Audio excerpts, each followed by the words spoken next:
दोस्तों, आज हम आपको एक सत्य घटना बताने जा रहे हैं जो आपके रोंगटे खड़े कर देगी। दोस्तों, यह घटना बहुत ही पुराने और प्रसिद्ध चर्च की है।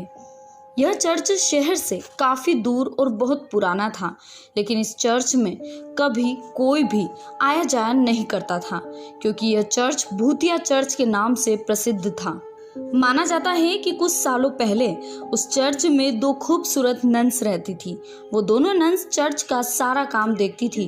उस चर्च में हर साल क्रिसमस डे पर सभी का निमंत्रण रहता था।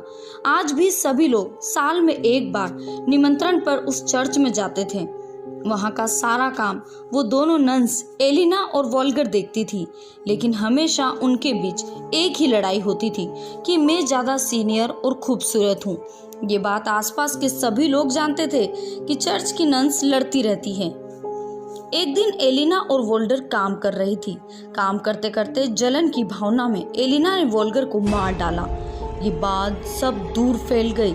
आसपास के लोग एलिना को घेर कर मारने लगे। इतने में ही एलिना वहां से अपनी जान बचा के भाग जाती है। टेरिस पे जाकर पास वाली नदी में वह कूद जाती है।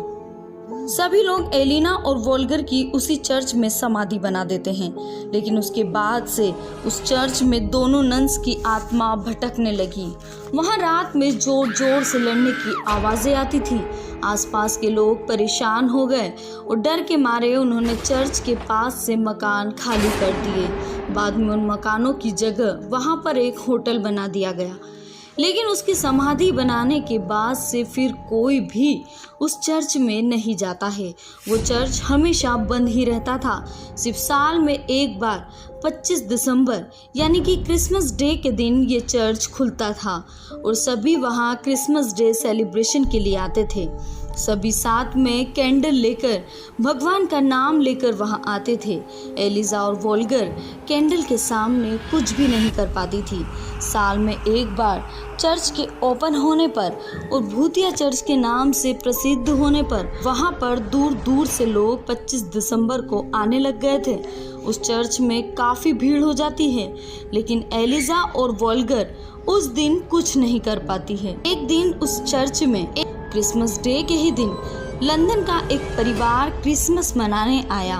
उनकी पूरी फैमिली और 3 बच्चे, मम्मी पापा सभी उस भूतिया चर्च की कहानी सुनने के लिए वहां आए। वो एक पुराने आदमी से वहां पर उस भूतिया चर्च की कहानी सुनते हैं और समाधि के पास जाकर कैंडल जलाते हैं। इतने में ही लंदन के परिवार से आई एक 32 वर्षीय बच्ची एलिजा की समाधि के पास जाकर खड़ी हो जाती है और कहने लगती है, यह तो मेरी समाधि है। मेरी समाधि किसने बनाई है? मैं तो अभी जिंदा हूँ। इतने में ही सबके होश उड़ जाते हैं। सब सरप्राइज हो जाते हैं। लंदन का यह परिवार उस लेडी से कहता है, तुम यह क्या कह रही हो? तो दोस्तों, कौन थी वो 32 वर्षीय लेडी जो एलिजा की समाधि को अपनी समाधि बता रही थी? उसका एलिजा से क्या संबंध था? जानने के लिए देखिए इस कहानी का पार्ट 2 हमारे चैनल की अगली वीडियो में।